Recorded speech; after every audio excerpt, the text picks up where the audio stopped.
Restaurant manager kicked out. Disabled veteran. Then bikers at next table stood up. Thomas Hayes entered Italian restaurant with service dog Bailey. Seated quietly, ordered dinner. Manager demanded he leave. No dogs allowed. Thomas showed veteran documentation. Manager didn't care. 12 bikers at next table stood simultaneously. Sometimes respect requires witnesses willing enforcing it.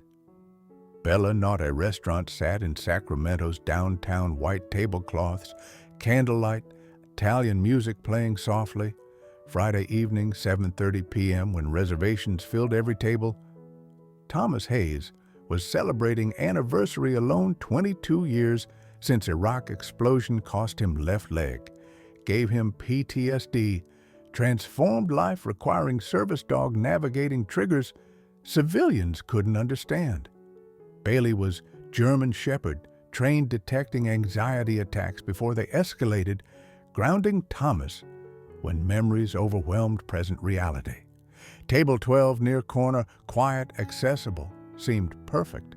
Thomas didn't notice table 13 held 12 Iron Brotherhood members finishing dinner, all veterans themselves, all watching everything.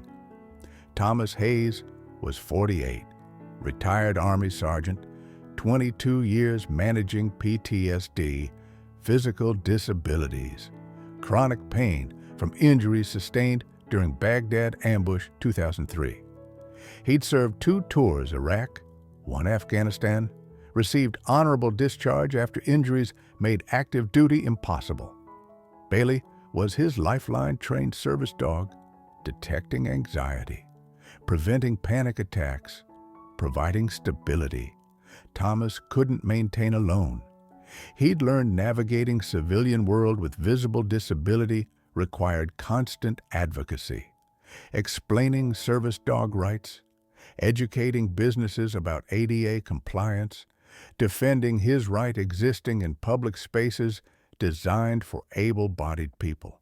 Marcus Romano was 53, Bella Notte manager, operated restaurant 15 years, proud of establishment's reputation, concerned about maintaining upscale atmosphere. He believed service dogs violated despite federal law protecting their presence. Thomas ordered dinner, penne carbonara, house salad, water for Bailey's bowl he always carried. Waiter served water bowl without comment, took order professionally. 10 minutes later, Marcus approached table. "Sir, I'm sorry, but we don't allow dogs in dining room. You'll need to leave." Thomas replied calmly, "Bailey's service dog. Americans with Disabilities Act protects his presence in public accommodations, including restaurants. He's trained, certified, necessary for my disability." Marcus's face hardened. "I don't care about paperwork. Health code prohibits animals. You're disrupting other diners. Leave now, or I'm calling police." Day 1, Friday, 7:45 p.m. 12 Iron Brotherhood members stood simultaneously, movement coordinated through decades, riding together, understanding each other's triggers, recognizing shared duty, protecting fellow veterans. Their table blocked manager's path to phone. "You're violating ADA," said Jack's club president, former Marine, 46 years old, still carrying brotherhood mentality, protecting vulnerable members. Thomas Hayes is disabled veteran. Bailey is certified service dog. Federal law protects their presence in restaurants. You're creating hostile environment, discriminating against customer based on disability. That's illegal. That's lawsuit. That's career-ending mistake you're making right now. Marcus attempted bravado. "This is private property. I decide who stays." "No," Jax replied firmly. "Federal law decides. ADA supersedes your preferences. You're required accommodating service animals. You're prohibited excluding customers based on disability. Thomas has legal right dining here. You have legal obligation not discriminating." 12 veterans here, ensuring you fulfill that obligation. You can serve his dinner professionally, or you can face lawsuit, federal investigation, and Iron Brotherhood, ensuring everyone knows Bellinati discriminates against disabled veterans. Your choice. Day 1, Friday, 8 p.m. Escalation. Marcus called police anyway, determined asserting authority despite legal warning. Sacramento police responded Sergeant Martinez. Same Martinez from previous stories, familiar with both ADA law and Iron Brotherhood reputation. Martinez assessed situation immediately. Disabled veteran with service dog, manager demanding removal, 12 witnesses documenting discrimination. Mr. Romano, service dogs are legally protected in restaurants under ADA and California law. You're required accommodating them. Asking customer to leave because of service dog is disability discrimination. I'm not removing him. I'm informing you. Continue this, you're facing federal lawsuit. Serve his dinner, or I'm documenting this as formal complaint. Marcus retreated, humiliated but recognizing legal reality. Thomas's dinner arrived 20 minutes later, but damage was done. Discrimination had occurred publicly. Witnesses had documented everything. Day 2, Saturday morning, filing complaint. Thomas met with Christina Ramirez, attorney specializing in ADA violations, familiar with disability discrimination cases. She reviewed Thomas's documentation. Restaurant confrontation video recorded by Iron Brotherhood members, police report from Friday confirming manager's discrimination, witness statements from 12 veterans, medical documentation certifying Bailey as service dog. Clear ADA violation, Christina explained. Manager demanded removal based explicitly on service dog presence. That's textbook disability discrimination. We file federal complaint with Department of Justice, pursue civil lawsuit seeking damages, demand policy changes ensuring future compliance. Restaurant faces significant penalties, monetary damages, mandatory ADA training, federal oversight, reputation damage. Thomas hesitated. I just wanted dinner. Don't want destroying someone's business. You're not destroying anything, Christina replied gently. He discriminated against you. He violated federal law protecting disabled veterans. Accountability isn't destruction. It's ensuring other disabled customers don't face same discrimination. You're protecting future people by holding him accountable now. Day 2, Saturday evening, Iron Brotherhood response. Jax called emergency chapter meeting, explained Friday's discrimination, Thomas's decision pursuing legal action, club's role as witnesses. Response was unanimous. Iron Brotherhood supported Thomas completely, provided additional documentation, offered testimony, committed ensuring Bellinati faced full accountability. Thomas served 2 Iraq tours, Jax explained to members, lost his leg in Baghdad ambush, saving 3 soldiers, spent 22 years managing PTSD. Bailey keeps him alive, literally detects anxiety attacks, prevents suicides, maintains stability. Thomas can't achieve alone. Manager discriminated against him because service dog made restaurant look bad. That's obscene. We witnessed it. We documented it. We're ensuring accountability. Chapter voted boycott Bellinati until management demonstrated genuine commitment to ADA compliance. Coordinate with other veteran organizations publicizing discrimination. Support Thomas's lawsuit financially and testimonially.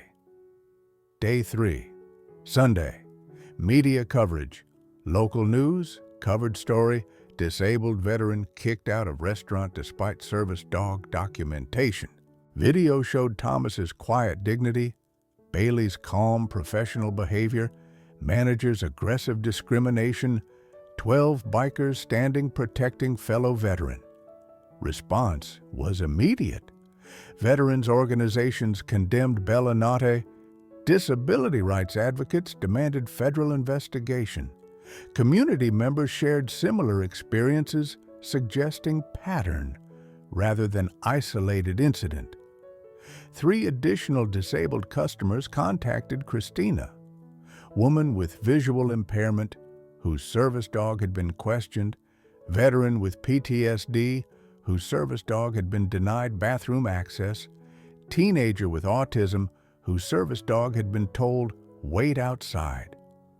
All 3 incidents occurred at Bellinotte, all within previous 6 months. Pattern was undeniable. Marcus Romano systematically discriminated against disabled customers, prioritizing aesthetic preferences over federal law. Day 4, Monday, Department of Justice investigation.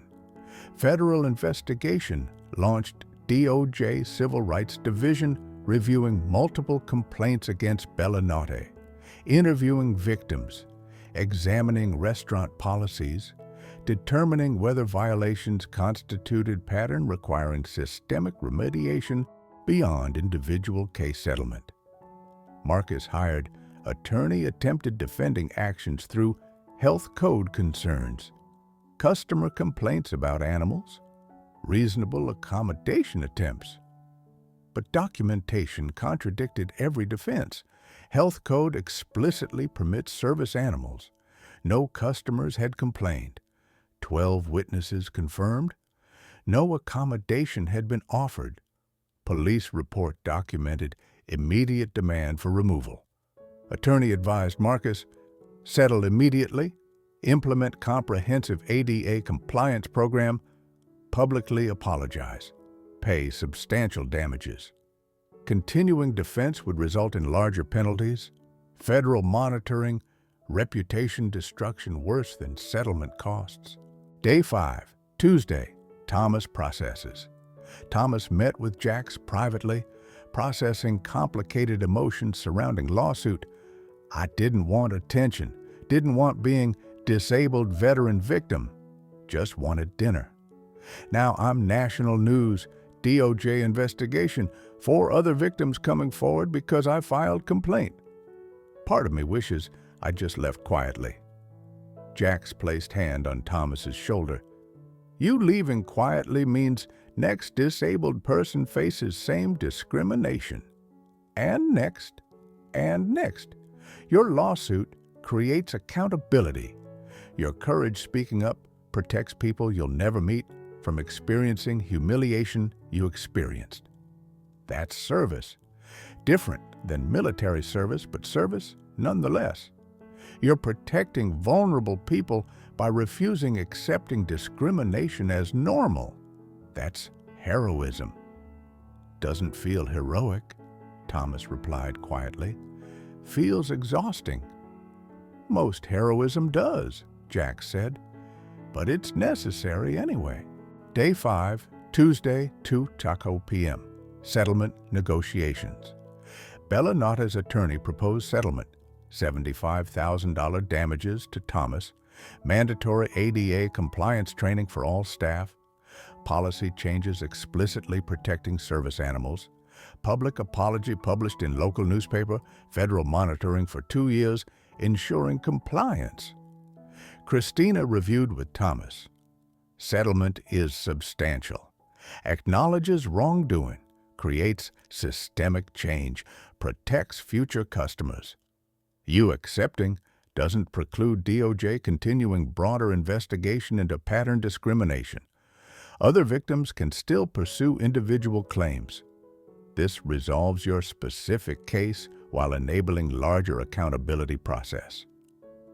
Thomas considered $75,000 would fund service dog training program he'd wanted establishing, helping other veterans access resources he'd struggled obtaining. Public apology would validate discrimination he'd experienced. Policy changes would protect future disabled customers. Federal monitoring would ensure compliance wasn't temporary performance. But Marcus hadn't apologized personally, hadn't acknowledged Thomas's humanity. Settlement felt transactional monetary exchange, avoiding genuine accountability. "I want meeting with Marcus," Thomas said quietly. "Face to face, no lawyers, just conversation. I want understanding why he discriminated. What made him think excluding disabled veteran was acceptable? What internal logic justified violating federal law protecting vulnerable people?" Week 1, face-to-face conversation. Marcus agreed to meetings supervised by attorneys but private, creating space for authentic dialogue without legal posturing. They met at neutral location, community center conference room, Thomas with Bailey, Marcus alone. "Why?" Thomas asked simply. "Why did you discriminate against me? What about my service dog made you decide excluding me mattered more than federal law protecting disabled veterans?" Marcus struggled, responding years of justifications collapsing under direct questioning. "I thought service dogs made restaurant look unprofessional. Thought customers would think we had low standards. Thought aesthetic mattered more than accommodation. I was wrong. I see that now. I'm sorry. Genuinely. Not because lawsuit forces apology. Because I understand. Your veteran who served country, suffered injuries protecting people like me, deserves dining without defending basic rights.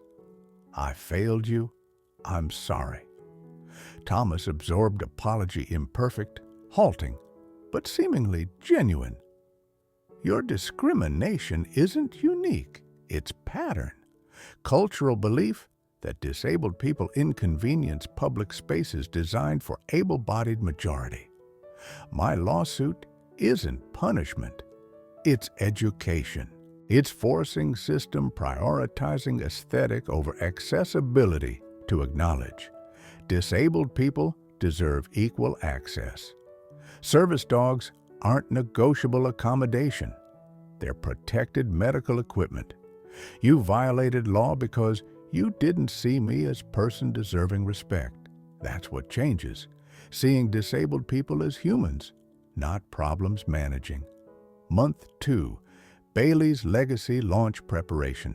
Thomas stood before empty storefront future Bailey's Legacy headquarters, hands shaking despite Bailey's calming presence. 12 Iron Brotherhood members helped painting walls, installing equipment, organizing donated supplies. But Thomas's imposter syndrome screamed, what qualified him teaching others navigating disability when he still struggled daily? Jax noticed Thomas's hesitation. "You're thinking you're not qualified." Thomas nodded. "You're wrong. Your qualification is surviving. Your qualification is refusing accepting discrimination. Your qualification is understanding every disabled veteran deserves advocate because you needed one and couldn't afford one. That's expertise nobody can teach. That's lived experience making you perfect person doing this." Month 3, first crisis. Michael Rodriguez, first Bailey's Legacy applicant, was denied service dog training funding by original organization Thomas had partnered with. Their reasoning: PTSD doesn't qualify as severe enough disability requiring service dog. Thomas recognized pattern. Same gatekeeping he'd faced, same arbitrary standards excluding veterans who needed help most. Rodriguez was suicidal, explicitly stated service dog was last hope before giving up entirely.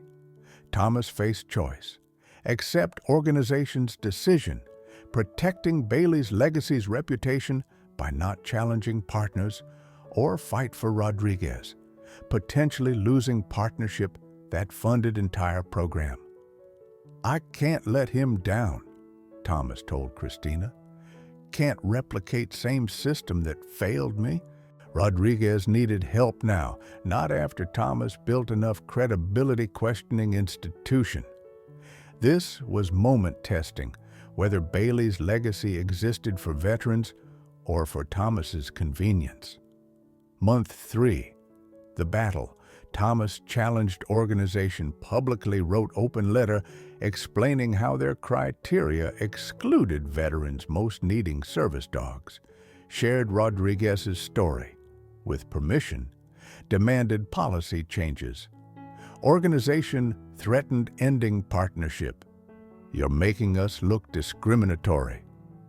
You are discriminatory, Thomas replied.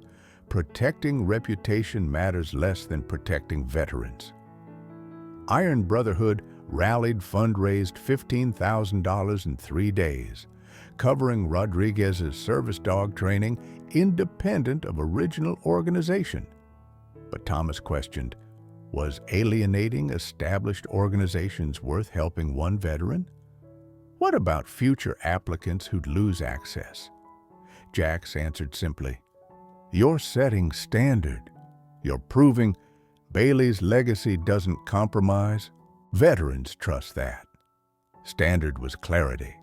This organization existed for veterans, not for Thomas's professional advancement. Month 4, unexpected alliance. Marcus Romano called Thomas. I heard about Rodriguez's situation, about organization denying him, about you losing partnership defending him. I want helping.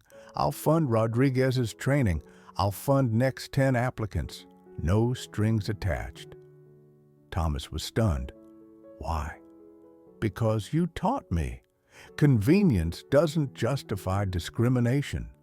Organization chose convenience, arbitrary criteria protecting their resources over veterans' life. That's what I did to you. I'm not repeating that pattern. Let me help you not repeating it either. Partnership formed. Bellinati became Bailey's legacy's primary funding source. Marcus personally advocating for disability rights within hospitality industry. Transformation genuine rather than performative. Month 6. Rodriguez receives service dog ceremony at Bailey's legacy headquarters. Rodriguez meeting Luna, his German Shepherd service dog, for first time. 12 Iron Brotherhood members attended, Marcus attended, Christina attended. Thomas watched Rodriguez's face transform hope, replacing despair, connection, replacing isolation. Rodriguez hugged Thomas afterward. You saved my life, literally. I was planning suicide before Bailey's legacy. Luna gives me reason continuing. Thank you, Thomas replied, voice breaking. Thank you for trusting me, for letting me help. That's what makes this worthwhile, knowing one more veteran survives, because someone refused accepting no as final answer. That was victory, not money, not publicity, but life saved through refusing compromising standards, protecting vulnerable people. Bailey slept peacefully against Thomas's leg, sensing her handler's peace finally arriving. Month 9. Ripple effects. Original organization that denied Rodriguez reformed their criteria. Public pressure from Thomas's advocacy. Veteran community support. Media coverage revealing how many veterans they'd excluded. They contacted Thomas apologizing, requesting consulting about inclusive service dog qualification standards. Bailey's legacy placed 15 veterans with service dogs within first 9-month success rate, far exceeding established organizations, because Thomas refused gatekeeping that prioritized bureaucracy over need. Most significantly, Rodriguez began volunteering with Bailey's legacy, helping other suicidal veterans access service dogs, sharing his story as testament that survival was possible, that connection was possible, that life was possible. 5 years later, Thomas, at 53, was California's leading disability rights advocate.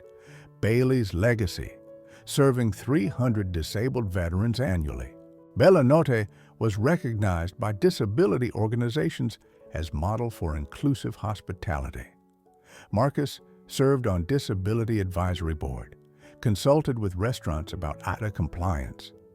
Sometimes, discrimination reveals systems failing vulnerable people.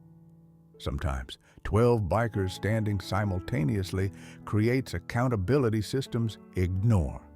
Sometimes, disabled veterans filing lawsuits protect future people from experiencing discrimination plaintiffs endured. Sometimes, that's service, protecting vulnerable strangers by refusing normalizing discrimination as acceptable cost of existing in public spaces designed excluding them.